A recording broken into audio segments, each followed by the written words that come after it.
once you start racing, it's real easy to get completely immersed in the situation.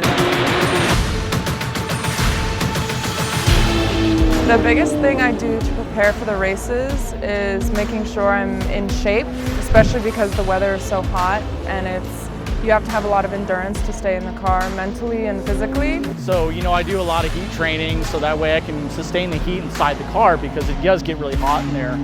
I'll go back and review a lot of video of previous competitors and study their lines and study their patterns, dissecting what I can do to, get myself mentally prepared to be out here to win. Well, I use a simulator at home. I go through each of the corners and over, sort of very calmly. And I also blow into my hands 3 times. I have a spec Boxster. It's a 1999 Boxster that's built up to specifications for racing. And the reason I bought it, it's a good car to start on at the track. And there's a big group here with the POC, so there's a lot of competition. The car I race is a spec Boxster, and it's special to me because it's the first race car I ever raced.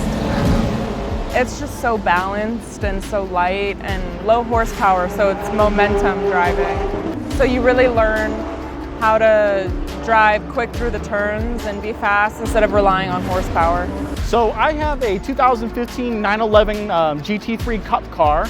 It is built by Porsche Motorsports, and it's unique because it's a car that I correspond and work well with. There's no ABS, no traction control, no nannies. I mean, it's you in the car. You're focused really on the craft of driving this car at its limit, and that's what I love about it.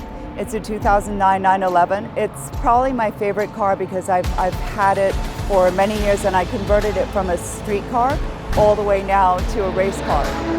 I originally came to the club with a 2014 911S. I drove it for a while in the time trials, and I took the first available racers clinic, and I just had a blast, and so I decided to go whole hog, buy a race car, and start racing. I grew up around Porsches. It's just my dad had his passion for Porsche, which kind of grew onto me. I never really looked at other cars with the same admiration. So I was 12 years old, and I started out actually as a corner worker, and I was just fascinated by how quick these cars were and just the immense amount of volume and how beautiful these cars were. And as I was going through the pits, I remember I talked to this one gentleman, and it was the car that dominated the whole weekend. And as I walked up on it, it said GT3 Cup. It's about the driving craft, the quality of the car, and of course, what it takes to maximize this car at its limit. So I said, if I ever made it one day, I would love to do this, and that's where I'm at. We have these relationships, and you make relationships with like-minded and just great people. And so the goal for me is, not only to win, but meet great people and have a good time.